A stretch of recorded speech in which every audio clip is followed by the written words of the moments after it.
மேஷராசி அன்பர்களே, உங்களுக்கு 7.5 சனி நடைபெற்றாலும் கலங்கத் தேவையில்லை. இந்த வருடம் தொழில் மற்றும் படிப்பில் ஒரு புதிய உத்வேகமும் முன்னேற்றமும் உண்டாகும். வெளிநாடு செல்லும் யோகமும் புதிய தொழில் வாய்ப்புகளும் தேடி வரும். நல்ல வருமானத்திற்கு பஞ்சம் இருக்காது. உடல் ஆரோக்கியத்தில் அக்கறை காட்டி தினமும் உடற்பயிற்சி செய்வது அவசியம். தந்தை மகன் உறவில் சில கருத்து வேறுபாடுகள் வரலாம். ஒருவரையொருவர் புரிந்து கொள்வது நல்லது. நீங்கள் வழிபட வேண்டிய தெய்வம் திருச்செந்தூர் முருகப்பெருமான். ரிஷபராசி அன்பர்களே, உங்களுக்கு இந்த ஆண்டு ஒரு ஜாக்பாட் ஆண்டாக அமையப்போகிறது. சனியால் பெரிய லாபங்களும் இதுவரை தடைப்பட்ட சுபகாரியங்களும் கைகூடும். வீடு வாங்கும் கனவு நனவாகும், செல்வம் பெருகும். கீழ்முதுகு மற்றும் வயிறு தொடர்பான உபாதைகள் வரலாம். ஆரோக்கியத்தில் எச்சரிக்கை தேவை. நீங்கள் வழிபட வேண்டிய தெய்வம் ஸ்ரீரங்கம் ரங்கநாதர் அல்லது கொல்லூர் மூகாம்பிகை. மிதுன ராசி அன்பர்களே, பழைய கடன் தீருமா என்று ஏங்கிய உங்களுக்கு இந்தாண்டு விடிவுகாலம் பிறக்கும். தொழிலில் எதிர்பாராத மாற்றங்களும் திடீர் அதிர்ஷ்டமும் உண்டாகும். சமுதாயத்தில் உயர்ந்த பதவிகள் தேடி வரும். மாணவர்களுக்கு படிப்பில் கவனம் ஏற்படும். மேல் படிப்பு போக வாய்ப்புள்ளது. 25 மேலிருக்கும் வயது உடையவர்கள் இதய ஆரோக்கியத்தில் கவனம் செலுத்துங்கள். உடற்பயிற்சி செய்வது நல்லது. தேவையற்ற வாக்குவாதங்களை தவிர்த்து அமைதியாக இருப்பது நற்பலன் தரும். எதிர்பார்ப்புகள் குறைத்துக் கொள்வது நல்லது. நீங்கள் வழிபட வேண்டிய தெய்வம் பட்டீஸ்வரம் துர்க்கை. கடகராசி அன்பர்களே, அஷ்டம சனி விலகிய பின் பொன்கொழிக்கும் ஆண்டாக இது அமையப்போகிறது. குருவின் உச்சம் உங்களுக்கு சகல பாக்கியங்களையும் தரும். பூர்வீக சொத்து பிரச்சினைகள் தீர்ந்து குடும்பத்தில் மகிழ்ச்சி பொங்கும். கணவன் மனைவி இடையில் உள்ள அன்பு அதிகரிக்கும். திருமணத்தடை நீங்கும். எதிர்மறை எண்ணங்களை தவிர்த்து நேர்மறையாக சிந்தியுங்கள். செரிமானக் கோளாறுகள் வராமல் பார்த்துக் கொள்ளுங்கள். வழிபட வேண்டிய தெய்வம் குன்றக்குடி சண்முகநாதர் அல்லது காளஹஸ்தி சிவன். சிம்மராசி அன்பர்களே, அஷ்டம சனி இருந்தாலும் குருவின் பார்வை உங்களை காக்கும். பிள்ளைகளின் முன்னேற்றம் மனதிற்கு பெருமை தரும். உங்கள் பிள்ளைகள் வாழ்க்கையில் முன்னேற உதவுவீர்கள். புதிய தொழில் தொடங்கும் முயற்சி வெற்றி பெறும். புதிய நண்பர்களை நம்பும்போது ஒருமுறைக்கு இருமுறை யோசியுங்கள்.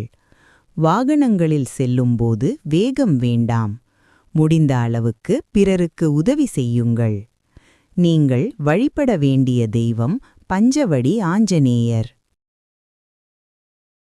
கன்னிராசி அன்பர்களே, உங்கள் வாழ்வில் பல திருப்பங்கள் ஏற்படப் போகும் ஆண்டு இது.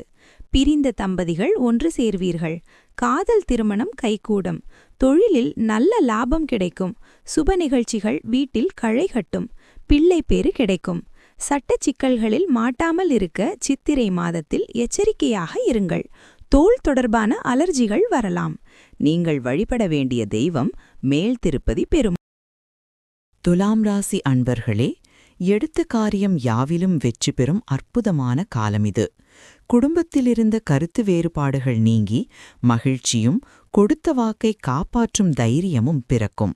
வருமானம் 2 மடங்காக உயர வாய்ப்புள்ளது. கடன் கொடுப்பதை குறைத்துக் கொள்வது நல்லது. ஆலோசனைகளை தேர்ந்தெடுக்கும்போது கவனம் தேவை. யாரோ சொல்லும் பேச்சை கேட்டு தொழிலை மாற்ற வேண்டாம். நன்கு சிந்தித்து செயல்படுவது நல்லது. நீங்கள் வழிபட வேண்டிய தெய்வம் மேல்மலையூர் அங்காளம்மன். விருச்சிக ராசி அன்பர்களே, உங்கள் வெற்றி பயணம் இப்போது ஆரம்பம்.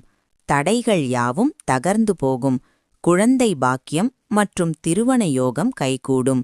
வைரங்கள், தங்க நகைகள், ஆபரணங்கள் வாங்கும் யோகம் உண்டு. பெற்றோரின் உடல் நலத்தில் அக்கறை காட்டுங்கள். உடற்பயிற்சி மேற்கொள்ளுங்கள். வீண் வாக்குவாதம் தவிர்ப்பது நல்லது. பயணங்களின் போது புது அறிமுகங்களை தவிர்ப்பது நலம். நீங்கள் வழிபட வேண்டிய தெய்வம் வைத்தீஸ்வரன் கோவில் வைத்தியநாத். தனுசு ராசி அன்பர்களே, அஷ்டம சனி இருந்தாலும் குருவின் பார்வை ஜூன் மாதம் முதல் உங்களுக்கு பக்கபலமாக இருக்கும். பணக்கஷ்டங்கள் நீங்கி நிம்மதி பிறக்கும். தொழிலில் நல்ல வேலையாட்கள் கிடைப்பார்கள். கடன் கொடுப்பதை குறைத்துக் கொள்வது நல்லது. பிள்ளைகளின் வாழ்க்கை மேம்படும். சர்க்கரை நோய் மற்றும் பிபி உள்ளவர்கள் கட்டுப்பாட்டுடன் இருக்க வேண்டும். உணவில் கவனம் தேவை. கோபத்தை குறைத்துக் கொள்வது நலம். நீங்கள் வழிபட வேண்டிய தெய்வம் திருக்கொல்லிக்காடு பொங்கு சனீஸ்வரர். மகர ராசி அன்பர்களே, 7.5 சனி விலகி இப்போது நீங்கள் நிம்மதி பெருமூச்சு விடும் காலம் வந்துவிட்டது. குருவின் பார்வை உங்களுக்கு மகுடம் சூட்டும் காலம் இது. அடிமைத் தொழிலிலிருந்து விடுபட்டு சொந்தத் தொழிலில் கொடிகட்டி பரப்பீர்கள். இருந்தாலும் கவனம் அவசியம். உடம்பில் சில சோர்வுகள் வந்து போகும், கவலை வேண்டாம். 27 வயது மேல் இருப்பவர்கள் ரெகுலர் மெடிக்கல் செக்கப் எடுத்துக்கொள்வது நல்லது. வழுக்கலான இடங்களில் நடக்கும்போதும் வாகனங்களில் செல்லும் போதும் வித்தை காட்ட வேண்டாம். வழிபட வேண்டிய தெய்வம் பிள்ளையார்.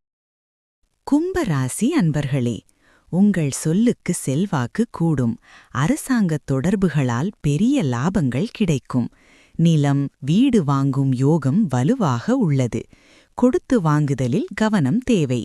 இரவு உணவை சீக்கிரம் முடித்து உடல் ஆரோக்கியத்தை பாதுகாக்கவும். கழுத்து மற்றும் நரம்பு தொடர்பான வலிகளில் கவனம் தேவை. உடற்பயிற்சி அவசியம். நீங்கள் வழிபட வேண்டிய தெய்வம் திருநள்ளாறு சனீஸ்வரர். மீனராசி அன்பர்களே, ஜென்ம சனி இருந்தாலும் உங்கள் ராசிநாதன் குரு உங்களை கைவிட மாட்டார். தொழிலில் பெரிய செல்வந்தராகும் வாய்ப்பு வரும். வேலை மாற்றம் வர வாய்ப்பு உள்ளது. காதல் திருமணம் கைகூடும் காலம் இது. தடைப்பட்ட திருமணங்கள் உடனே கைகூடும். இவ்ளோ நாள் இருந்த மனக்கஷ்டங்கள் குறையும். சின்ன சின்ன விஷயத்திற்கும் ஸ்ட்ரெஸ் ஆக வேண்டாம். நடைப்பயிற்சி அவசியம். கர்ப்பிணி பெண்கள் மருத்துவ ஆலோசனைகளை தவறாமல் பின்பற்றவும். பிள்ளைகளின் நட்பு வட்டத்தை கண்காணிப்பது அவசியம். நீங்கள் வழிபட வேண்டிய தெய்வம் பழனி முருகன்.